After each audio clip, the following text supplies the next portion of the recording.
Bom dia a todos. Bem-vindos à segunda palestra do projeto da Liga de Controladoria e Finanças, que se chama Conversas com Executivos Financeiros. Agradeço ao professor Juliano Pinheiro, do Departamento de Contabilidade, que é o coordenador desse projeto, e agradeço muito a presença do palestrante de hoje, que é o Ricardo Saleira Carvalho, e eu deixo as apresentações por conta dele. Muito obrigada mesmo, é uma honra tê-lo aqui, recebê-lo aqui na faculdade. Eu passo a palavra. Eu não me apresentei, me perdoem. Eu sou a professora Ana Carolina, do Departamento de Administração e atual coordenadora do curso de Controladoria e Finanças da UFMG. Obrigado. Bom dia, pessoal. Meu nome é Ricardo Saleira, né?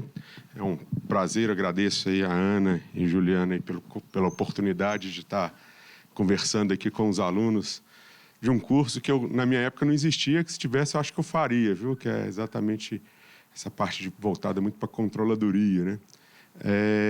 Eu vou fazer uma pequena apresentação minha. Deixa eu só me ajuda aqui para...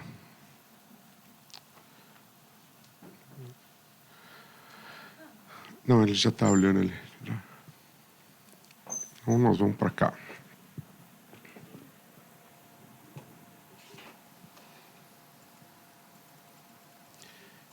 Bom, meu nome é Ricardo Saleira. Minha vida foi toda na área financeira. Comecei como auditor, na verdade, trabalhei antes no mercantil. Sou mineiro, parceiro da Deisiane, pai da Ana Luísa e do Francisco. Hoje, atualmente, estou como superintendente de Finanças e Controles do Sistema FIENG.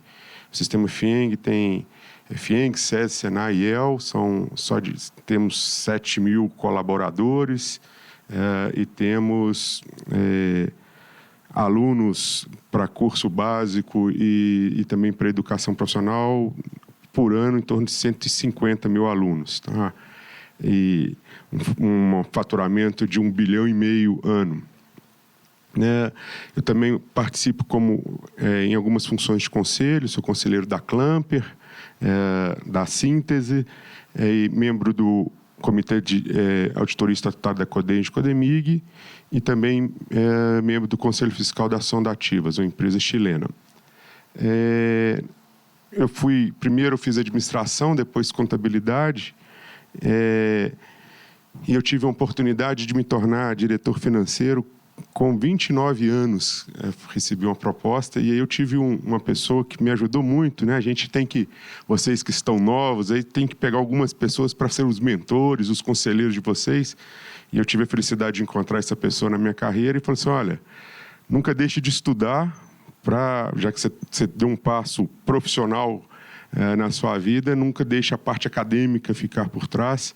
E aí eu fiz pós-graduação, fiz um MBA, full MBA lá na Dom Cabral, já fiz pós-MBA nos Estados Unidos, fui para a França, fui para a China, sempre estudando, para a gente ir ganhando maturidade também acadêmica, né? Fiz um mestrado, fiz curso de conselheiros, fiz por último, essa questão toda de tecnologia, não estava conseguindo acompanhar muito, fiz na Universidade de Chicago um curso de Data Science e Inteligência Artificial, voltada para a área de finanças. Então, aí já vai o desafio, né? Eu estou falando para a turma que vai formar, quem que está estudando, bem-vindo à jornada e que vamos estudar a vida inteira, né? Que a atualização é constante, não podemos parar de estudar. Eu tenho, né, minha missão é ser uma pessoa amiga, alegre e justa, rodeado por gente e que busca o autoconhecimento e contínuo crescimento pessoal e profissional, guiado por valores cristãos.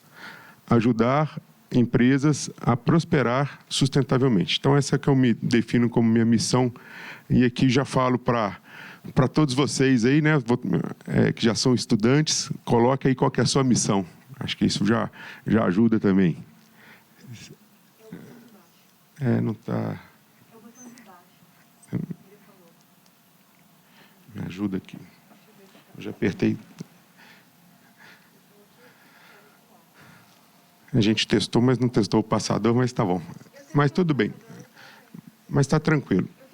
Tá, obrigado. Pessoal, e aí vamos falar então, né, qual que é a nossa visão dos profissionais de finanças no mundo atual.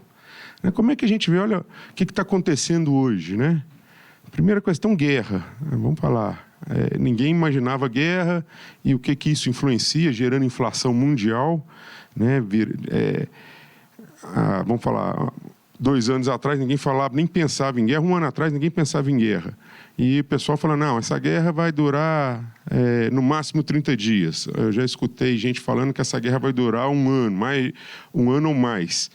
E já mudando um monte de cadeias de suprimentos existentes, uma questão toda de abastecimento, e impactando o nosso mundo hoje. Covid, né? Também quem que imaginaria que ia ter Covid, que a gente ia ter lockdown, e aí você pega, hoje está tendo lockdown na China total, Coreia do Norte, assim, meu Deus, quem pensaria nisso? Polarização, né? A gente vive hoje num mundo polarizado. No Brasil, a gente pensa muito na parte política, né?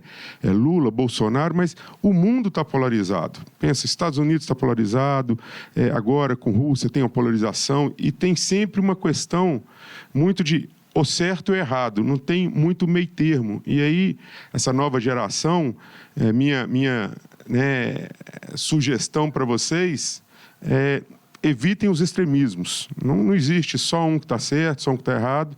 E acho que a grande inteligência de um gestor, e aí um gestor geral, mas invocado por gestor financeiro também, é buscar o pêndulo ali, trazer ele para o meio. Conseguir dialogar com esquerda e com direita, com quem acredita em religião e com quem não acredita. Então, na verdade, a gente saber dialogar, né, saber conversar nesses extremismos é que é o fundamental, porque hoje o mundo está cada vez mais polarizado. Aumento de juros. Pessoal, 2 anos atrás, vocês são de controladoria, né? A gente faz com certeza, muita análise de investimento. Eu vou investir ou não vou?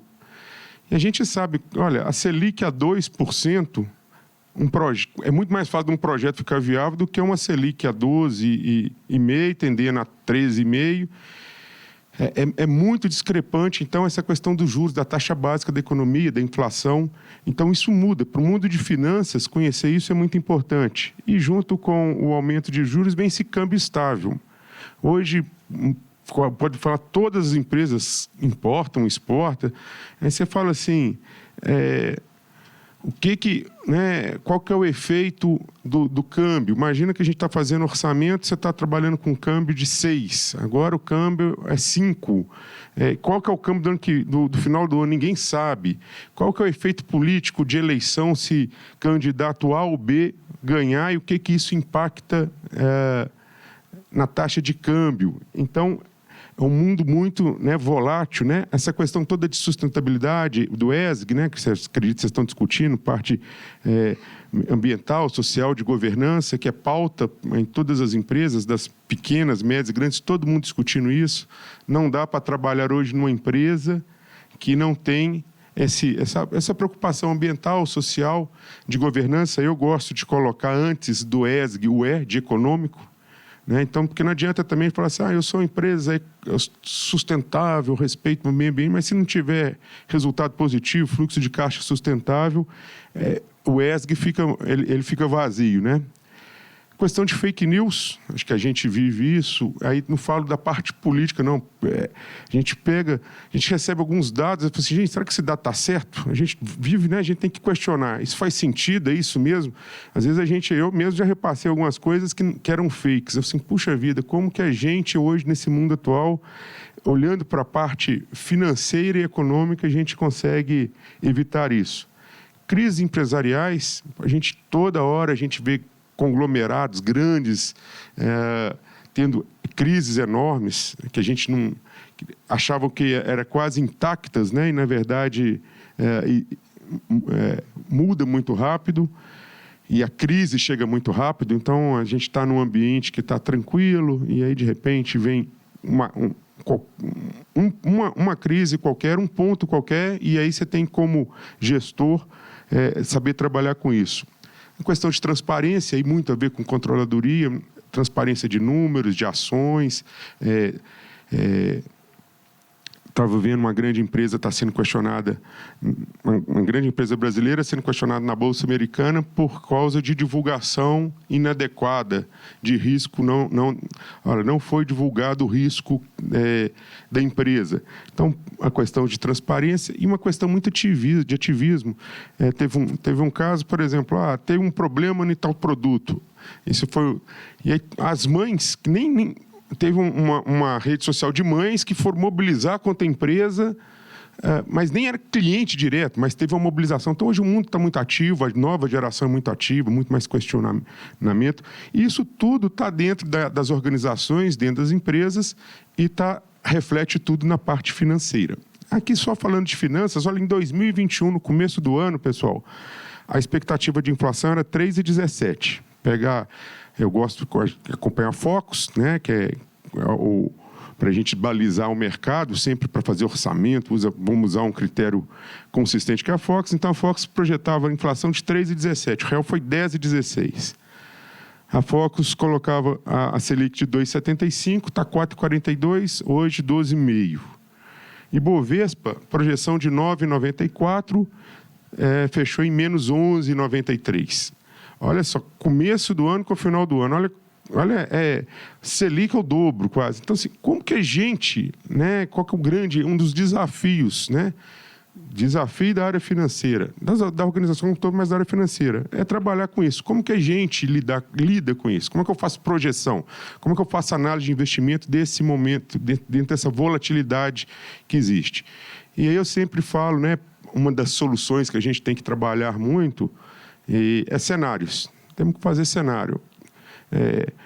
Eu sempre gosto do cenário. Eu, na minha carreira, sempre busco 3 cenários, o que eu falo real, pessimista e otimista, e coloco as variáveis. Por exemplo, o que acontece se os juros aumentar na minha empresa?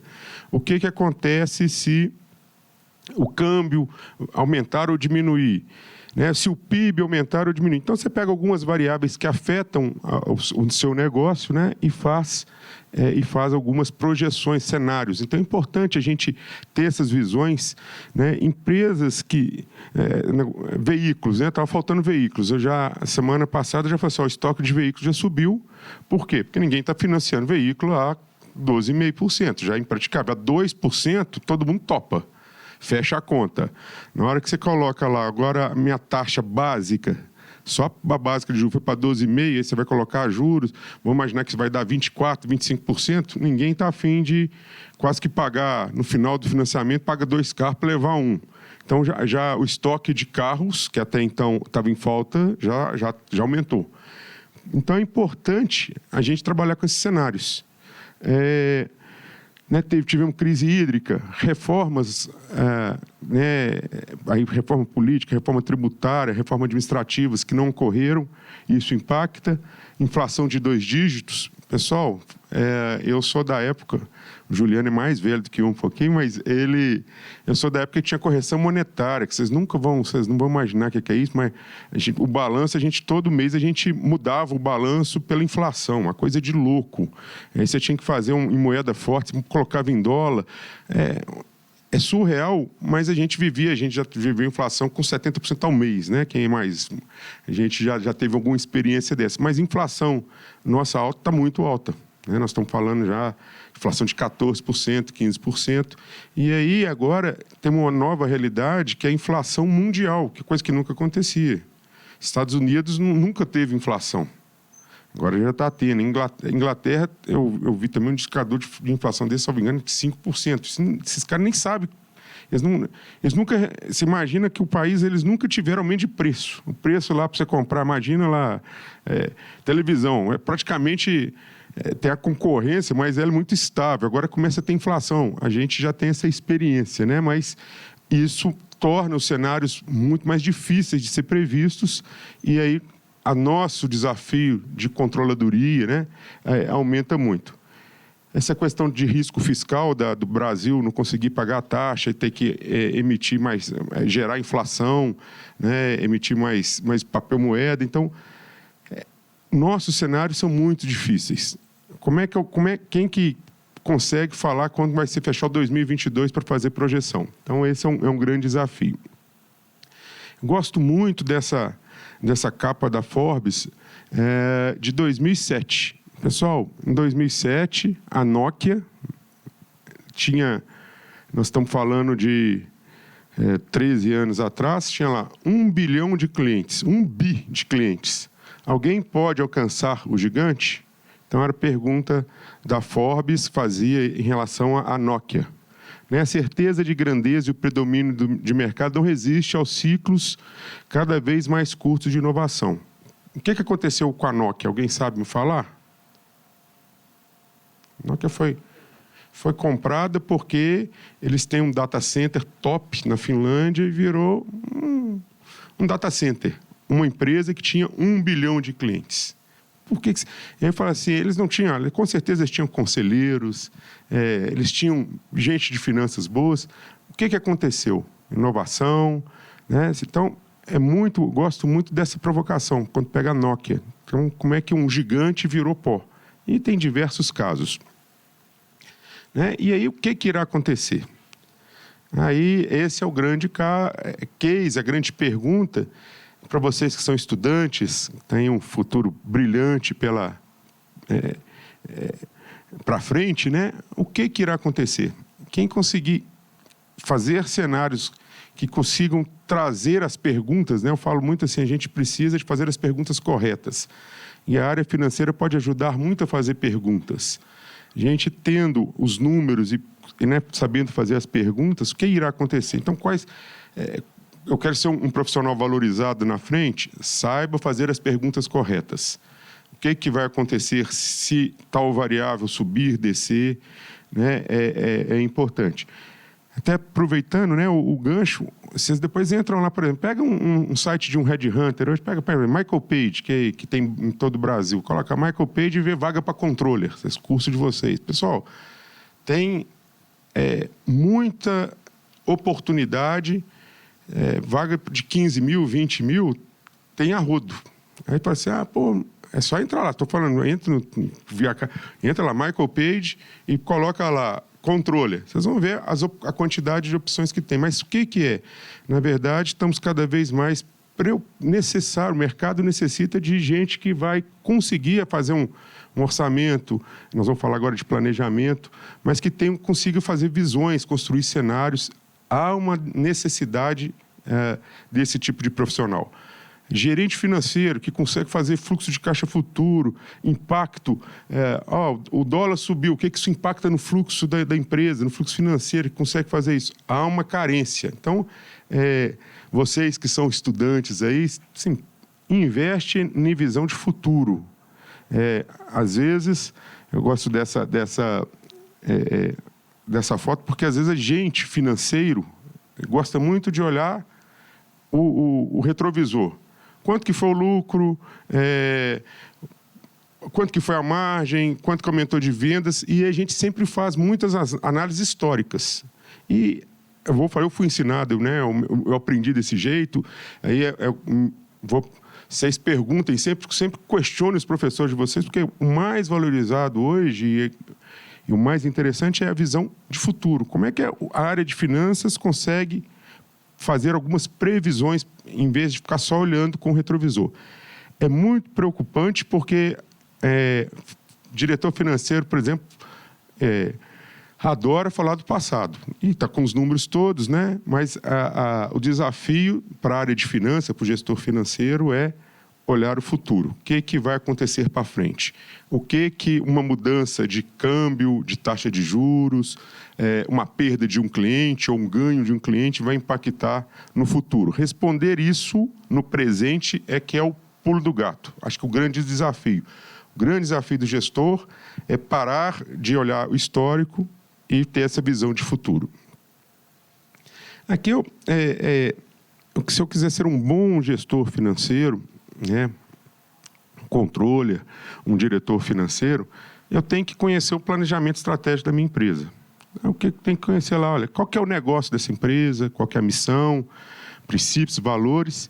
E gosto muito dessa parte do diagnóstico estratégico, né, onde que vai ao SWOT tradicional, que algumas também pode colocar isso como BSC, a mesma planilha, você pode trocar o SWOT pelo um BSC, mas, ok, eu tenho que conhecer o mercado externo, né? O que o mercado externo impacta na minha empresa?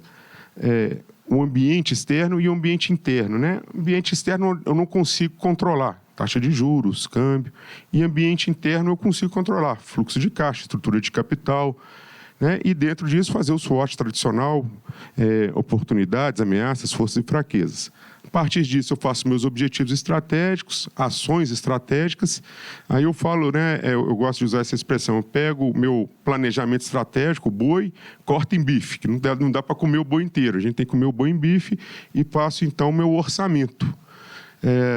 Então vocês aqui, controller, a obrigação, uma das obrigações do controle é fazer orçamento. Né? Qual que é hoje eu vejo um dos grandes problemas hoje, e aí também mais um desafio nosso. A gente tem visão de fazer orçamento para um ano. Né? A gente, normalmente, vamos falar, 90% das empresas chegam lá para setembro, outubro, vai fazer o orçamento, setembro, outubro começa a fazer orçamento para 2023.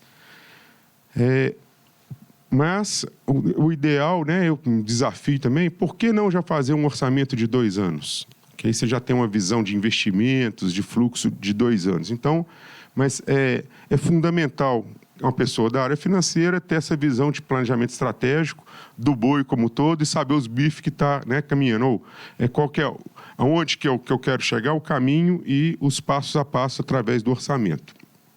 Né? E aí, dentro de planejamento estratégico, né, provocando a turma de estudantes, né? Visões pequenas não têm o poder de fazer o sangue humano ferver. Pessoal, então vocês pensam grande aí. Pode pensar, não paga imposto. Sonha grande, porque senão a gente não motiva, né? E aí vem uma pergunta, né? Toda empresa tem que crescer? Aí eu falo assim, olha, estou numa empresa que vai... Eu falo assim, para o ser humano, a gente gosta de um lugar que está crescendo, né? Uma empresa que está crescendo, que tem desafio, que vai trazer inovação. Eu falo assim, é quase que imperativo hoje um drive de crescimento. Ok, a empresa pode estar num momento, a gente está vendo hoje muitas empresas diminuindo, mas focando no core, pode ser, é uma estratégia. Mas toda empresa, historicamente, tem um drive de crescimento. E por quê? Para motivar a equipe, para ter crescimento, aumentar a rentabilidade, ter investimento, ter nova tecnologia, então faz muito sentido.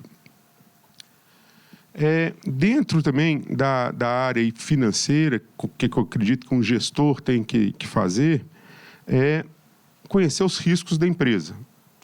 E aí muito vinculado também, né, avaliado com o SWOT, os riscos do ambiente externo e do ambiente interno, né? No macroambiente, olha, que riscos que a gente tem? Político, econômico, demográfico, natural, tecnológico, social. Pegar um mais... a gente tem que fazer uma pergunta. O que acontece se a população envelhecer na minha empresa? Se eu trabalho numa empresa de saúde, olha, eu tenho um segmento que certamente vai crescer muito. Por quê? Dado demográfico, envelhecimento da população. A gente, por exemplo, eu estava discutindo com o pessoal da Secretaria da Fazenda do Estado, eles têm, hoje é obrigatório gastar 15% dos impostos, acho que é 15% com educação, 15% com saúde e 20% com educação. E aí o pessoal falando assim, olha, olhando a demografia, isso não vai fazer sentido. Por quê? O pessoal vai envelhecer, deveria ser o contrário, deveria gastar mais com saúde e menos com educação. Por quê? Vai ter menos gente, vai ter mais velhos do que jovens. Mas, então, tem que entender o que esse ambiente externo impacta na minha empresa. E aí, depois, riscos do seu setor. Quais são meus fornecedores? Eu tenho dependência de fornecedor? A gente vê muito, eu já trabalhei numa empresa que eu falo que eu era a salsicha do cachorro-quente. Tinha um grande fornecedor na frente e um grande cliente atrás. Era exprimido sem força nenhuma, mas a gente precisava de entender isso.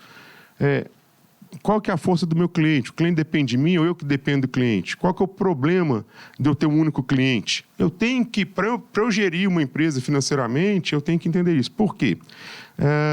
Um caso que aconteceu com uma empresa conhecida, ou fornecia só para um grande varejista. Fazia roupas e com um único varejista. O varejista só falou assim, a partir de hoje, olá, Júlio, a partir de hoje nós vamos alterar a política de pagamento, em vez de te pagar com 60 dias, eu vou pagar com 120 dias. Ele teve um problema de caixa enorme e teve que se virar, né? Quase quebrou. Mas, então, qual que é a necessidade? Conhecer o seu cliente, o que é, qual que é a parceria, né? Conhecer os concorrentes, produtos alternativos, né? Hoje está todo mundo falando, os taxistas estão achando que o Uber que é o concorrente deles.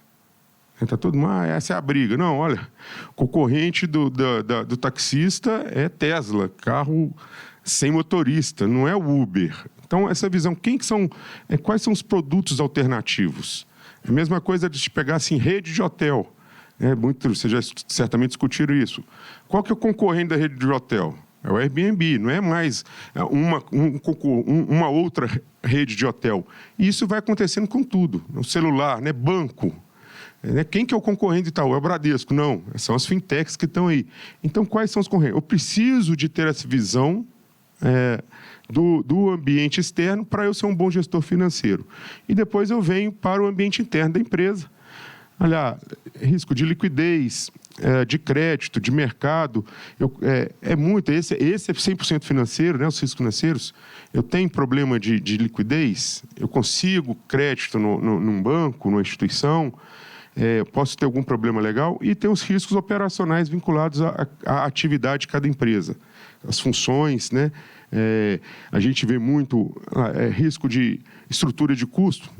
Eu posso ter um ótimo produto, mas se eu não tenho um custo adequado, pode chamar Bill Gates aqui, que não vira. Né? Tem que conhecer a minha estrutura de custos. Dentro da área financeira, muita questão de sistemas. Geralmente, o controller fica com a área de TI, a não ser que você seja uma empresa de TI, mas normalmente está junto. Olha, risco de sistema é muito grave. Hoje tem essas questões, ataque cibernético, agora tem o LGPD. E aí, como é que isso... Né? Então, a gente tem que conhecer isso, em uma de cada áreas.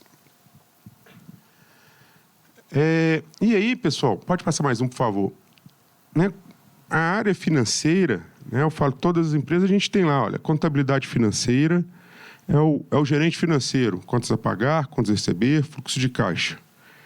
Isso tem que estar integrado, 100% integrado com contabilidade. Não existe hoje possibilidade da empresa ter uma área financeira separada da área de controladoria, ou da área de contabilidade. É tudo integrado no mesmo sistema. Infelizmente, a gente vê empresas, vamos falar, infelizmente é muito comum mesmo, mas a empresa tem a área financeira totalmente desvinculada da contabilidade. A contabilidade é terceirizada, é só para pagar imposto, e o cara não utiliza balanço, não utiliza DRE para acompanhar a vida da empresa. Né?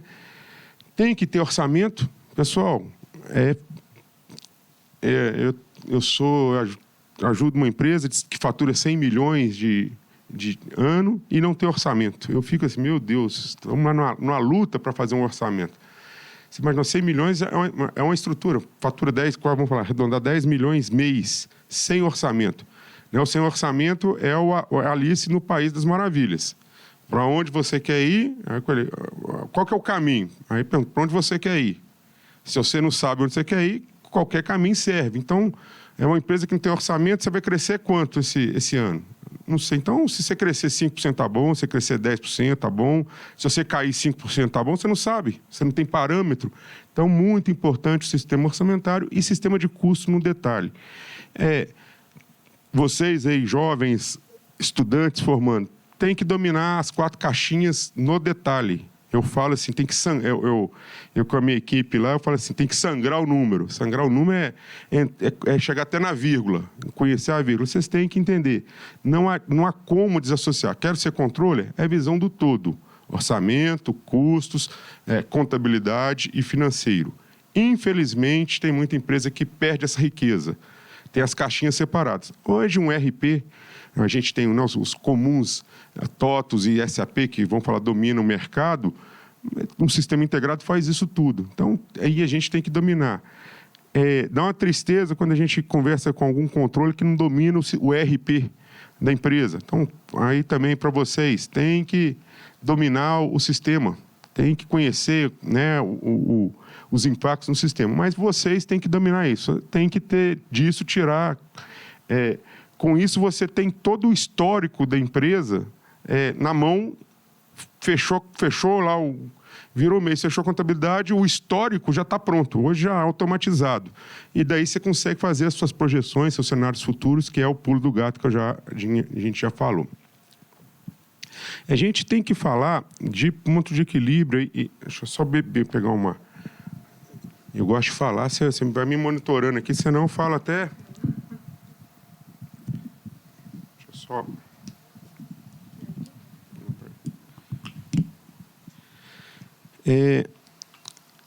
Na parte financeira, não tem como a gente não conhecer esse quadro de, olha, o que é custo fixo? O que é custo variável? Beleza, o que é ponto de equilíbrio? A hora que a empresa empata, né? Todo empresário, pessoal que a gente conversa, virou o mês, ele começa o mês devendo, custo fixo. Então, vai vender ou não vai vender, tem custo fixo. O cara já virou o mês, já dá o frio na barriga. Então, tem que entender o que é ponto de equilíbrio, o que é alavancagem operacional acima do ponto de equilíbrio, que aí a boca do jacaré abre, que aí eu vou gerar mais resultado, vou diluir adequadamente os meus custos fixos, né, ter um melhor rateio dentro utilizando a estrutura existente. Então, preciso de ter essa visão. Aqui, então, é o seguinte, tem que conhecer custo no detalhe. E custo, que ela, né, já deve ter escutado, igual unha, tem que cortar todo mês, custo cresce, o problema das empresas são os custos fixos. Custo fixo você coloca facilmente, para você tirar, é um parto. Então, tem que discutir muito essa questão. Quer ser um bom controller? Entenda de custo no detalhe. Sangra o número, os centavos. Às vezes, empresas de varejo ganham centavos. Então, é muito importante ter esse conhecimento né, da parte toda de custo das empresas, mas o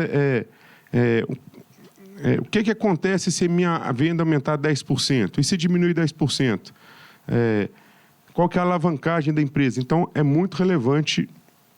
E dentro disso, pessoal, a DRE, para mim, tem que olhar todo mês.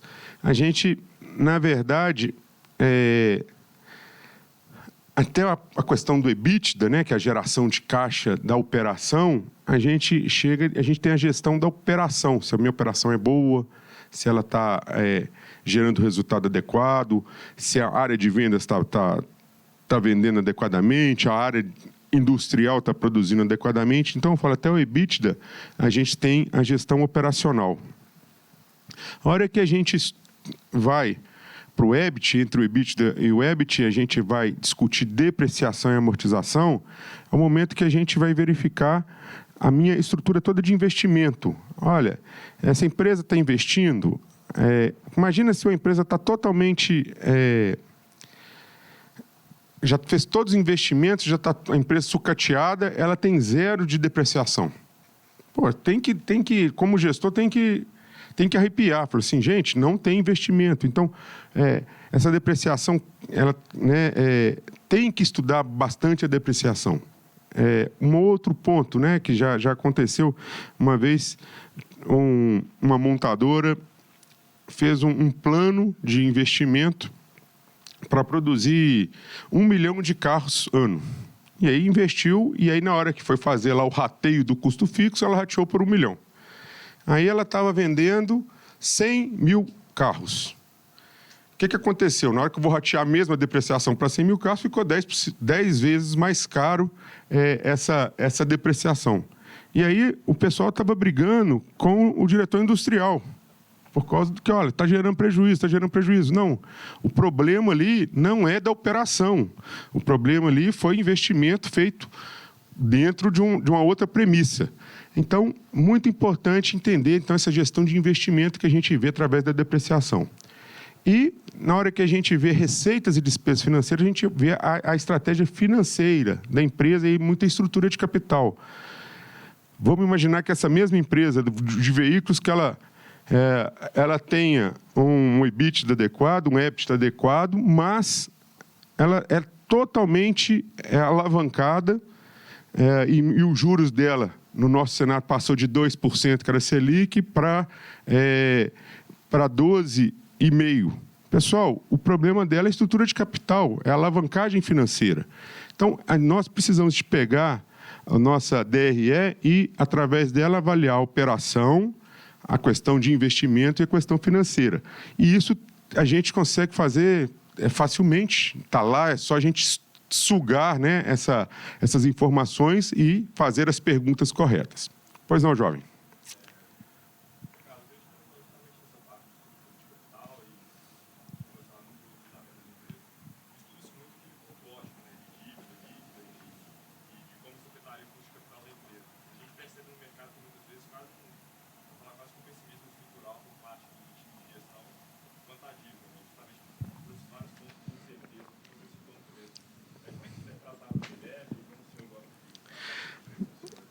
Tá ótimo. Então, vou só repassar a pergunta só para o pessoal que está online, né? Então, a pergunta é sobre a estrutura de dívida, se é adequado ou não ter dívidas, né? Como é que isso funciona.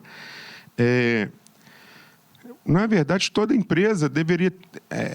o custo de capital próprio, né? Vocês já devem ter discutido bastante isso, ele é mais caro, porque imagina, na hora que eu coloco o capital próprio, eu sou acionista da empresa, coloco lá 1 milhão na empresa. Eu só vou receber esse 1 milhão, a rentabilidade desse 1 milhão, se a empresa, se eu comprar, vender, produzir, receber e der lucro. Se não tiver contingência trabalhista, tributária, é muito ruim. Então, ele é de longuíssimo prazo, o capital próprio. Então, a gente tem que buscar, na verdade, trabalhar com capital de terceiro, sim. Aí você tem que, né, na verdade, a discussão da estrutura de capital. O que é adequado, o que não é. Né? O que é capital de terceiros, vamos falar o errático, né? Que você, na verdade você tem custos que financeiro envolvido, aí nós vamos falar empréstimo, né? Qual que é o nível de empréstimo? E também se esse empréstimo está no curto prazo ou no longo, né? Corrente ou não corrente. Não tem uma resposta para isso, né? Mas o que vamos falar assim, a lógica, né?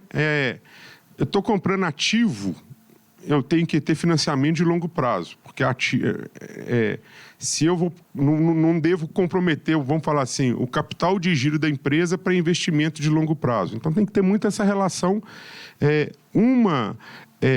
Por exemplo, eu já fui diretor do Cicobi, e aí banco gosta muito de trabalhar com alavancagem, e que fala que seria uma dívida saudável, só um parâmetro, 3 vezes o EBITDA de uma empresa é aceitável no sistema financeiro como uma dívida boa. Então, se sua empresa está gerando EBITDA positivo, aí você vai até 3 vezes essa dívida anual, o EBITDA anual vezes 3, seria uma dívida que o sistema financeiro vê como adequado.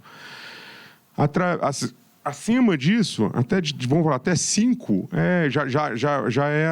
já acende a luz vermelha. Acima disso, é quase que inaceitável. A gente vê muito, qual que é o grande problema disso? As empresas que fazem empréstimos e colocam lá os covenants, as obrigações, tem muitas empresas que chegam e colocam, e nos covenants vai falar assim, essa empresa só pode ter alavancagem de 2,5 vezes EBITDA. Então, já está lá, é o dado, esse guia do mercado para a empresa. E aí a gente vê, por exemplo, em crise, a gente viu esse caso, por exemplo, a Uzi Minas teve isso há 2 anos atrás, muito forte. O EBITDA caiu muito e o múltiplo ficou 7 vezes. Aí você tem que ver, olha, você tem que renegociar com o seu credor, porque esse covenant, né, extrapolou. Mas então, você tem que estudar uma dívida, né? A gente analisa lá sempre essa questão de dívida líquida, né? Mas muito relacionado com a geração de caixa da empresa. Dívida não é ruim, mas você tem que saber. E aí, mais uma outra coisa, imagina que eu fiz meu plano todo considerando dívida. Igual tinha 2%, vamos colocar que as empresas cobravam 100% CDI, estava falando 4% ao ano. Isso aconteceu. Agora, você continua com a mesma empresa, se for 100% de CDI, nós estamos falando de 25% de CDI. Olha só, uma empresa, meu plano de investimento trazia retorno se eu pagasse 4% de juros, nesse momento eu estou pagando 25% de juros. Olha, é um descompasso total, por isso que a alavancagem em excesso, nesses ambientes, né? Quem ganhou muito dinheiro? Quem travou, algumas empresas fizeram operação de longo prazo com taxa fixa. Teve bancos que toparam essa... E aí o cara hoje está ganhando dinheiro. Tem gente ganhando, fazendo alavancagem financeira. Está com dinheiro lá que já poderia pagar endividamento, mas ele aplica e ganha. Mas então, não tem resposta simples, né? Mas você tem que... Não dá para alavancar demais, que o sistema financeiro também nem te permite. Mas esse múltiplo de 3 EBITDAs é uma referência. Obrigado pela pergunta. Outro ponto fundamental, pessoal, ciclo financeiro. Vejo que é pouco discutido ainda. O ciclo financeiro é exatamente quanto que eu tenho que colocar, porque o pessoal chega assim, eu vou investir, é mais ou menos assim, eu vou comprar o carro. A gente pensa muito, eu lembro quando eu fui comprar o carro, quanto que para eu comprar o carro? Aí a gente só pensa no custo fixo, vamos lá, só no imobilizado. Eu para comprar o carro, beleza, a prestação cabe no meu bolso. Só que eu esqueço que eu tenho que pagar seguro, PVA, gasolina, que vão falar, seria o capital de giro para eu mexer com esse ativo. As empresas, muitas vezes, fazem isso. Chegam, olha lá, assim, quanto que é para montar a empresa? Beleza, para montar a empresa eu preciso comprar essas máquinas. Tal. Ok, o que eu preciso de capital de giro? Eu tenho que ter estoque, eu tenho que dar crédito, o meu fornecedor vai me vender, às vezes vai querer receber à vista. Então, nós temos que entender muito do ciclo financeiro da empresa. Se eu quero ser um bom controller, o ciclo financeiro tem que estar dominado. E aí tem que entender no ambiente externo como é que isso impacta. Imagina que eu tenho um colega que tem uma rede de postos. Aí ele estava falando, eu falei assim, agora você está ganhando, no final de semana, fui lá, tomando uma coisa, assim, você está ganhando dinheiro para caramba, né? Dobrou o combustível. Aí ele falou assim, Ricardo, eu tenho em estoque 2 milhões de litros de combustível. Coloca 2,50, eu vou arredondar aqui para ficar fácil. 2 milhões de litros que, antes dessa crise, custava 2,50 o custo disso. Quando a gente pagava 3 e pouquinho na gasolina. Então, ele tinha um capital de giro em estoque de 5 milhões. Beleza, na hora que sobe, não aconteceu nada, só disparou. E agora, ele falou, esse custo meu do litro de 2,50, agora ele custou 5. Então, eu tinha um capital de giro de 5 milhões, de repente, eu preciso de ter um capital de giro de 10 milhões para ganhar a mesma coisa. Que as distribuidoras controlam os centavos, eles ganham centavos, ele não ganha percentual da venda, ele ganha centavos. Então, olha como é que é importante conhecer ciclo financeiro, capital de giro e o mercado externo, porque isso tudo impacta. O que ele tem que fazer? Ele vai diminuir estoque e vai eventualmente perder venda, faltar combustível no posto? Qual que é a estratégia? Ele vai no banco pegar? Ele vai integralizar isso? Então, precisamos de conhecer ciclo financeiro. A hora que qual que é o grande problema? Tem uma teoria do efeito tesoura exatamente no momento que a empresa cresce. Imagina se esse mesmo meu colega, agora eu vou dobrar os meus postos. Beleza, ele precisa de 5 milhões. Se ele quiser dobrar as vendas, ele tem que ter mais 5 milhões de capital de giro, só para girar. Não significa que ele vai ganhar, mas para ele crescer, ele precisa de capital de giro. Então, precisamos de entender vocês e conhecer muito qual que é o capital de giro, necessidade de capital de giro. Isso tem que estar no dia a dia de vocês. E aqui, né, eu trago a questão de inovação. Né, a Tesla, pessoal. Tesla hoje vale mais do que todas as montadoras. Pode pegar, olha, vale mais do que todas juntas. Pega todas as outras, inclusive a Toyota, que era famosíssima. A Tesla hoje vale a soma de todas. É uma coisa de louco. Chega em alguns momentos a ser insano. A hora que a gente pega o Nubank, valendo mais do que os bancos tradicionais todos. Tem que ter até cuidado para fazer essas análises, mas isso é que o mercado está valorizando. Por que será que uma Tesla agora começou a dar lucro, mas não dava. Vou pegar por que o Nubank só deu lucro uma vez, vale mais do que os outros bancos todos? Por quê, pessoal? Por que uma empresa que nunca deu lucro vale mais do que uma empresa que dá lucro 50 anos?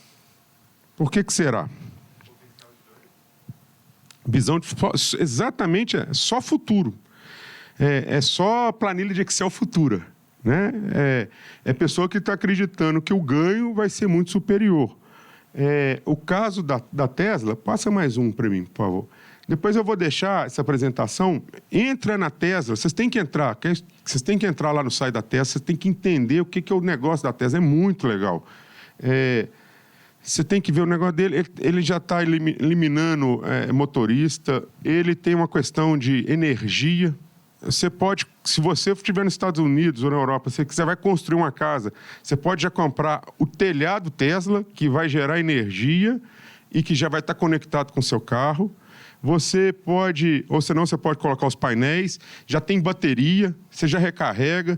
Se acabar a luz da sua casa, você pode usar a bateria da Tesla, do carro. Imagina, você está sem energia na sua casa, aí você chega com o seu carro lá, liga.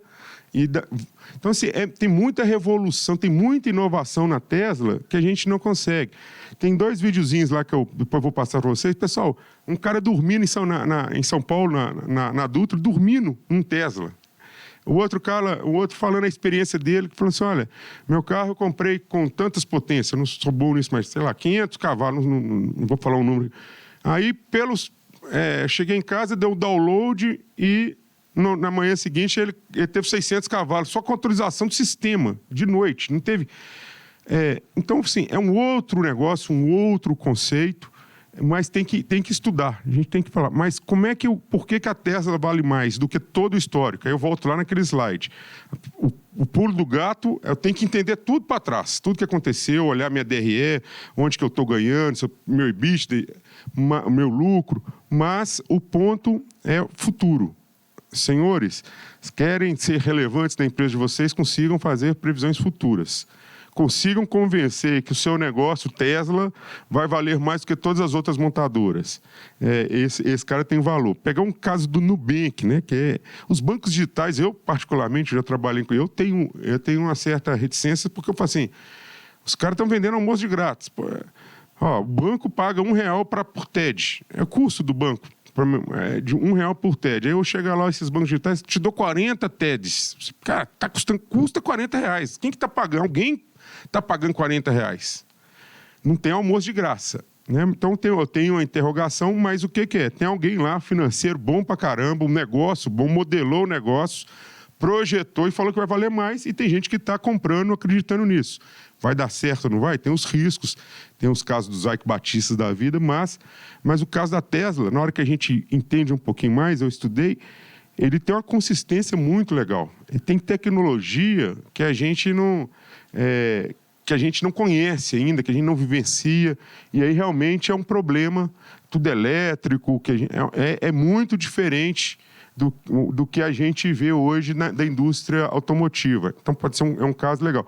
Então, como é que fazer isso? Então, financeiros têm que entender muito isso, qual que é o múltiplo que está vendendo futuro. Então, o Tesla, eu deixei também de para casa para vocês estudarem. Né? Por que a Tesla vale mais? E aí, a área financeira, eu gosto muito dessa a gente, na verdade, financeiros, em alguns momentos, a gente é trilho. Trilho é aquele negócio é emperrado, você não tem liberdade, você é muito fixo, muito agarrado, e aí vocês pode chegar e falar assim, nossa, esse cara é contador. Você já não sei se alguém já teve essa experiência, mas com certeza os mais. Até assim, os caras são extremamente conservadores, trilho, não pode sair nada do trilho. Não, mas não é trilho mais, a área financeira é trilha. Ele mostra o caminho, vai ter curva, vai ter altos e baixos. Então, eu vejo hoje a área financeira não como trilho, que é tudo amarradinho, tudo mais como trilha, um grande indicador para as empresas. E aí, a gente falando, né, de custo de capital que foi perguntado, né, a questão toda do retorno do capital, quanto que a operação me gera, e o custo do capital, quanto que eu tenho que isso me custa. Então, eu tenho, na verdade, um conceito ainda pouco utilizado hoje no Brasil, na verdade, acho que no mundo inteiro ainda, que é o famoso EVA, né, o valor agregado, mas a gente tem que discutir o que essa operação gera de resultado, considerando também o custo do patrimônio líquido, o capital social. Então, a gente, avançando bem, aí seria bem sofisticado, a empresa que está bem sofisticada, é discutir quanto que, se ela está gerando resultado acima do custo de capital dela. É um desafio, não temos cultura para isso, mas vale a pena a gente entender. E dentro disso, né, o que a gente precisa de, como financeiros, de entender? Olha, qual que é a receita, o mix, a margem de contribuição, se eu tenho desconto, como que é a minha força de venda, o nível de despesas e gastos fixos, a parte toda de TI, capacidade produtiva. Vou lá no capital de giro, ciclo financeiro, ciclo de caixa e também essa questão toda de tecnologia, de inovação. Aí a gente tem esse desdobrado tudo no nível operacional. Esse material, esses 2 últimos slides, eles são uma cartilha do IBGC. Acredito que vocês já devam ter, né? Mas Instituto Brasileiro de Governança Corporativa, só você entrar lá é 0800. Vocês têm N cartilhas. Especificamente, esse é de gestão de empresas, acho que esse que é o nome. Então, vale a pena vocês acompanharem. E dentro de empresas, né, quais são os indicadores que a área financeira acompanha? Pessoal, a gente dá para fazer 50 indicadores, né, mas a gente precisa de definir quais são os indicadores que a gente quer. Eu preciso de ter um indicador para avaliar investimento. Né? O VPL, TIR, é necessário. Eu preciso de para a gente ver a estrutura de capital. Né? Alavancagem, o capital de terceiros sobre o capital próprio, o custo do WOC, né? O custo de capital de terceiros, o risco financeiro, exatamente essa volatilidade, da taxa de juros, tem que gerenciar a liquidez, ok? Quanto que é meu capital de giro, minha necessidade de capital de giro, margens, aí pode ser margem operacional, margem líquida, EBITDA, e governança. Na verdade, seria muito voltado ao EVA. Tem hoje, eu falo assim, até esse material eu apresento quando eu ministro o curso de conselheiros, de formação de conselheiros para a área de finanças. Pessoal, se o diretor financeiro, ou se o controle quiser, ele apresenta 50, fica discutindo a reunião inteira só indicador passado. Né? Mas a gente tem que definir qual, né, dentro da empresa, o que faz sentido e o que a gente... que interessa para a gente, mas é uma visão, precisamos de entender esses indicadores e traduzir, né? A gente precisa de levar isso para ser discutido em todas as esferas da empresa. Qual que é um outro desafio do finanças? Às vezes o pessoal acha que o comercial, o industrial e o financeiro, às vezes eles não conversam, e aí o financeiro está muito isolado. O pessoal tem que trazer esses indicadores e permear ele para discutir na indústria, com o diretor industrial e o diretor comercial, para uma indústria tradicional. Mas eu tenho que permear isso por toda a minha organização. Né? A que pontos que vale a pena a gente discutir, que está muito vinculado com o gestor financeiro? Né? A empresa está gerando ou destruindo valor, muito vinculado com o EVA. A empresa tem capacidade de crescimento?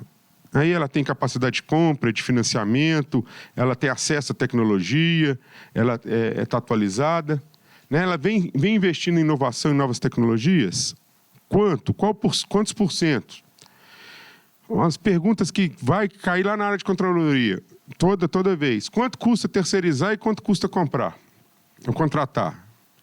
Né? Aí tem algumas discussões que são financeiras, por exemplo, quanto que é contratar a portaria? E tem algumas outras questões que aí envolvem, por exemplo, o caso do Carrefour, que teve lá um vigilante que matou um cliente, e aí veio a determinação que o Carrefour não terceiriza mais nenhuma operação. Então, vigilante, 100% é contratado. Mas é uma pergunta que vai cair na controladoria e cabe para a gente responder. O que financeiramente, economicamente, vale mais a pena? Terceirizar ou contratar?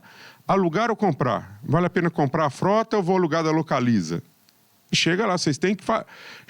Essa pergunta vem lá da área, a gente que tem que fazer as contas e responder. Então, tá na nossa área. Essa parte toda de impostos, CNDs, prejuízo fiscal, temos que ter essa visão, né? Limites de crédito, eu consigo alavancar quanto essa empresa? Eu tenho bens para dar em garantia? Né? A visão de planejamento estratégico, que a gente já falou, uma visão de longo prazo, balanço auditado, isso cai muito aí para a gente também, vale a pena ser o balanço auditado ou não, isso dá credibilidade para o mercado, que são outros pontos que estão muito vinculados com o conselho, mas também aqui eu só chamo atenção para a área financeira a questão de hedge. Né? Imagina que eu estou com uma empresa que ela é muito exposta à variação cambial. Eu tenho que discutir isso na área financeira, se vale a pena, se vou fazer proteção, se tem, como que eu elimino o risco de variação cambial. Acho que vocês são mais novos, mas acho que vocês devem, né, ter acompanhado a questão da Sadia com o Perdigão. A Sadia quebrou por causa de uma operação de swap. Na verdade, começou a ganhar muito dinheiro com isso, intensificou danado, e depois veio o tombo, é cíclico, viu, gente? Eu já aprendi isso. O mercado, na hora que está alto, uma hora cai. Tudo vai na vida, vai crescer, vai voltar. Então, o pessoal achando que o hedge ia ser ad eterno, aí veio o mercado, deu tombo. O que aconteceu com a Sadia? Acabou lá, a gente só ficou vendo o S lá, que acabou, ninguém fala mais, né? Mas por quê? Operação de hedge da área financeira. Então, precisamos aí, a turma precisa de discutir isso também em sala de aula. Aí. Já encerrando, pessoal, pode passar mais, nunca desista, né? Lute, a gente tem que ser obstinado, pessoal. Às vezes acha que o orçamento não vai fechar, não vai...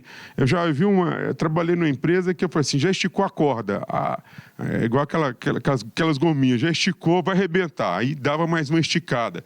Aí se o cara não desistia, esticava mais. Assim, tem uma... Né, tem que ser muito persistente, não pode desistir. A cordinha, às vezes, ela estica mais do que a gente acha. Então, a persistência é fundamental para a gente. E mais uma outra coisa, né, essa fase de Peter Drucker, se você quer fazer quer algo novo, você precisa de parar de fazer algo velho. Então, a empresa tem muita questão de empresa fazendo, sempre foi assim. Né? Então, vocês têm que trazer novidades, sangue novo. Pode passar mais uma. Isso aqui é outro que eu gosto bastante também. 100% dos clientes são pessoas, 100% dos funcionários são pessoas. Então, se você não entende de pessoas, você não entende de negócios. Pessoal, a turma de finanças é uma arrogância. Quem conhece o pessoal da Faria Lima, que é ali dos financeiros, olha, vão conhecer gente arrogante, no bom sentido, eles sabem tudo. Chega aquela turma que formou em Private Equity e é gestor de Private Equity, vem com as planilhas de Excel, eles acham que sabem tomar conta de empresa. Então, vocês estão na área de finanças também, nunca esqueçam que vocês só vão ter sucesso sabendo lidar com pessoas. Seja para vender a ideia de vocês, seja para pegar os indicadores de vocês e fazer com os outros entendem. Se vocês não entenderem de pessoas, vocês negociar. Então, isso é importante. E pode dar asas à sua imaginação, ouse muito e, obstinadamente, seja feliz com o que faz. Se vocês estão aqui nesse curso, pessoal, não está gostando, vocês são novos ainda, aproveita, vai para outra área, mas tem que ser feliz, que não dá, eu vejo em algumas pessoas, pega o fígado, dá a martelada 3 vezes e vai trabalhar. Não dá, né? Então, vamos ser felizes. Na hora que a gente gosta do que a gente faz, esses indicadores financeiros, a gente adora falar de indicador financeiro, quem gosta, quem está com tesão, quem é feliz com isso. Se você não... Você vê que isso te... Estou falando, se tiver que pegar o fígado e dar 3 marteladas, não é isso. Nós temos que ser felizes, que na hora que a gente for um financeiro feliz, isso vai para dentro da empresa. Acho que eu cumpri meu horário aí. Aí fico aberto aí para dúvidas, questionamentos com vocês, pessoal. Não sei se eu falei muito conceito, não sei se se que era o objetivo, mas tentei falar como é que é o meu dia a dia, como é que eu faço lá, o que eu olho. Por favor.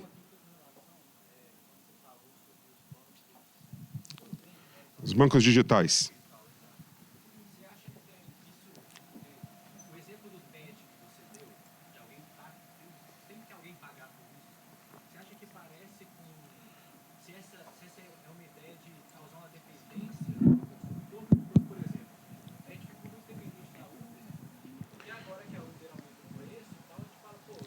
Uhum.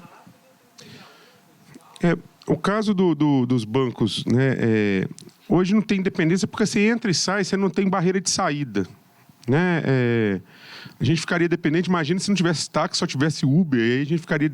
mas hoje, como você tem liberdade de saída e escolha, eu não vejo dependência. O que eu vejo no banco digital, ele tem uma teoria muito interessante, que é baixo custo, eu não tenho agência, eu tenho muita tecnologia, né? Abrir conta em banco digital é super legal. Você chega, carteira de identidade, vai lá, tira a sua selfie e aí chega o cartão, você não precisa você não tem de estrutura física, muita tecnologia, custo baixíssimo disso.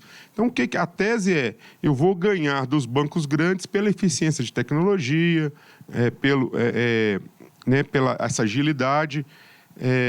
E com esse custo mais baixo, eu vou oferecer taxas muito competitivas e vou ganhar dos grandes bancos. Essa é que é a teoria. Mas eles estão, na verdade, em algum momento, compraram clientes. Compraram como né? Na hora que você chega e que oferece coisas que custa de graça. É a mesma coisa de chefe só. Agora eu vou abrir o concorrente do Uber. Eu vou te dar 3 corridas de graça. Vai todo mundo migrar para... Então, de um dia para o outro, você tem 0 de clientes e você passa a ter 1 bilhão de clientes. Isso é sustentável? Aí, é isso que tem que ser avaliado. Com quanto tempo que vai ter essa virada, qual que é a sustentabilidade.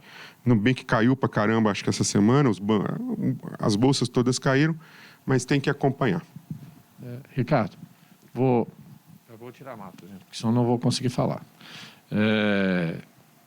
Porque ontem estava muito frio aqui a hora que eu saí, eu fiquei meio resfriado, e agora com a máscara está difícil, né? Vamos lá, Ricardo. Uma coisa que eu acho bacana você comentar com o pessoal é porque muitas vezes o pessoal tem muito visão glamurosa da área financeira. Até meu menino outro dia comentou, não, que eu vou fazer administração, porque eu vi lá o pessoal vai de helicóptero, anda de Ferrari, não sei o quê. Acontece também, né? Também.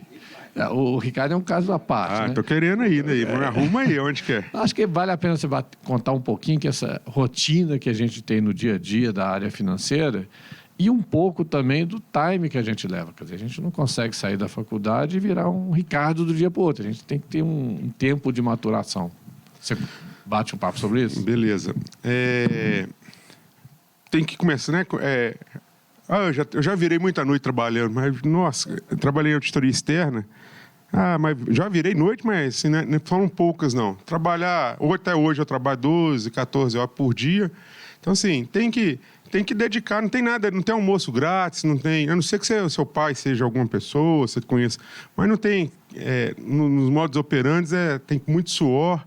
Eu tenho um professor de matemática, isso vale para contabilidade, para finanças, fala assim, meu professor fala assim, matemática entra pelos dedos. E que fala, tem que exercitar muito, fazer muito exercício.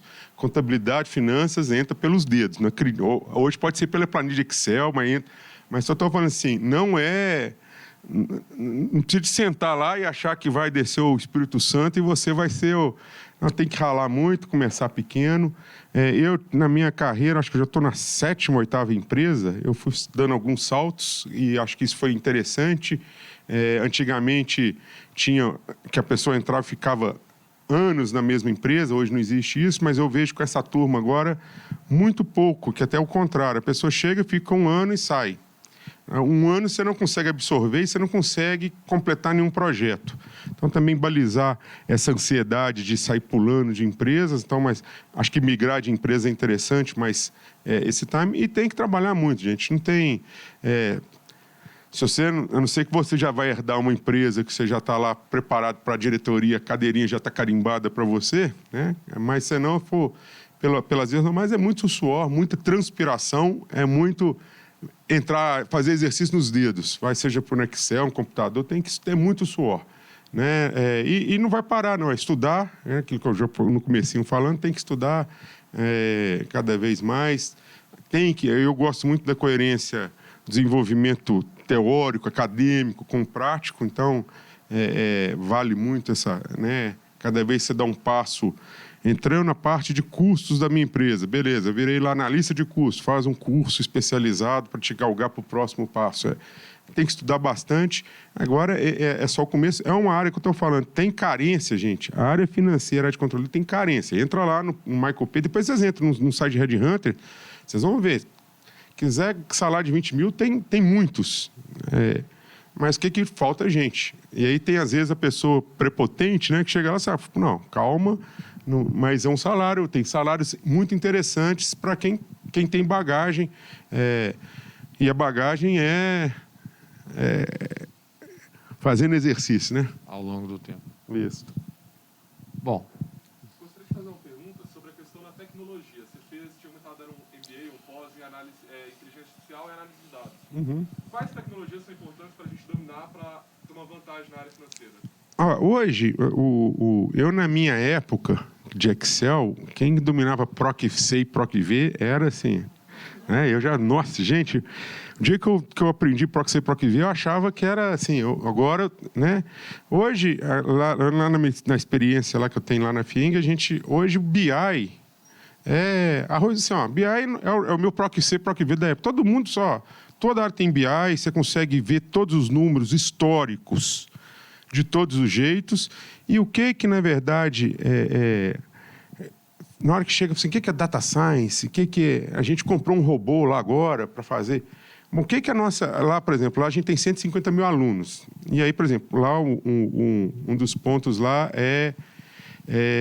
evasão escolar é um problema. E aí, o que agora... A área financeira, essa área está comigo, nós estamos fazendo um estudo agora de falar assim, bom, eu já tenho toda a base histórica de alunos... dos alunos que fizeram evasão. Eu consigo usar isso. Quando qual que é a localidade. E aí agora nosso trabalho é chegar e falar assim, dessa sala de alunos aqui, quem que vai invadir? Então, ou seja, usar toda a minha base histórica para fazer prospecção. Aí eu estou agregando, olha, se eu conseguir baixar 1% na minha taxa de evasão, a nossa taxa de evasão cair, vamos falar, 1 ponto percentual, já valeu. Então, na verdade, a gente está usando a prospecção para isso. Então, acho que esse que é o ponto da gente usar os dados. Aí, parte de TI está muito valorizada. Exatamente hoje, se pegar, por causa de ataque cibernético e dessas prospecções de BI, cara de TI super valorizado. Porque exatamente eu não quero falar mais do futuro. Eu quero pegar esses casos todos de futuro e utilizar e fazer prospecção para frente. É muito comum, por exemplo... cartão de crédito, eu fui para o Rio de Janeiro, aí joguei lá meu cartão de crédito, já deu problema, não aceitou. Sabe por quê? Já é inteligência artificial que fala assim, geralmente o cara que é fraudado deve usar no Rio... Eu imagino, né? Não está dentro do meu perfil e fazer compra no Rio de Janeiro, bloqueou meu cartão. Mas tem uma inteligência aleatória, uma inteligência artificial que vai utilizando, vai praticando, que já previne fraude. Então, ele fala assim, olha, o quanto que custa prevenir essas fraudes? Então, acho que o que é a área financeira, pouca gente na área financeira consegue pegar e falar assim, olha, como é que eu uso para frente? Né? Então, eu tenho que pegar essa base histórica toda e fazer projeção. Mais um ponto, nós vamos ser cada vez valorizados, vocês, cada um aqui, quando a gente conseguir falar assim, olha, quanto vai ser a taxa de evasão em 2023? O que eu vou conseguir fazer? Quais são os alunos que vão invadir? Aí, o que eu tenho que fazer de trabalho na operação para esse aluno invadir? Então, essa que é a minha visão que a gente precisa. Bom, eu vou agradecer ao Ricardo, assim, enormemente. Joia. Dedicar o tempo que ele tem, que não é muito, vocês devem ter percebido, para vir aqui, estar batendo um papo, trocar experiência com a gente, é uma coisa legal. Essa é a nossa segunda jornada de várias que nós estamos planejando. No mês que vem já está programado vir o CFO da ArcelorMittal bater um papo com a gente. E a ideia é essa, é tentar trazer para vocês e também mostrar para o outro lado, porque ao mesmo tempo que o Ricardo veio aqui, ele conheceu um pouco também da nossa realidade. Isso. E ele leva isso. Então, nós construímos uma ponte, tanto para trazer para o curso de controladoria essa experiência da área corporativa com executivos financeiros, como também trazer para o outro lado, que são os executivos financeiros, um conhecimento maior do curso, de como é que funciona e da nossa realidade. Então, mais uma vez, te agradecer muito. Eu só falar para a turma assim, coloque metas para vocês, pessoal. Eu vou só para mais um parênteses. Claro. Minha primeira meta, eu comecei como office boy. A minha primeira meta era ter mesa. Eu tenho escrito isso que eu escrevi, tenho guardado. Que significa que quando eu tivesse mesa, que eu não ia ficar andando, batendo perna na rua. Foi minha primeira meta de vida. Então eu falei assim, cara, vocês são jovens, qual que é a primeira meta de vocês? Começa com as metas, tem que colocar, fazer mais um curso. Gente, quer ser controle lá para ganhar 20 mil? Fala inglês, isso também é... Se chegar aqui e não falar inglês, então, não fala não, vocês estão jovens, vocês têm tempo para dar uma estudada de inglês. Então, já tá estudando inglês? Quer ganhar 20 mil? Então, começa... Então, assim, coloque em metas e corre atrás das metas e vai dedicando, né? Tem que dedicar muito. Obrigado, gente. Obrigado.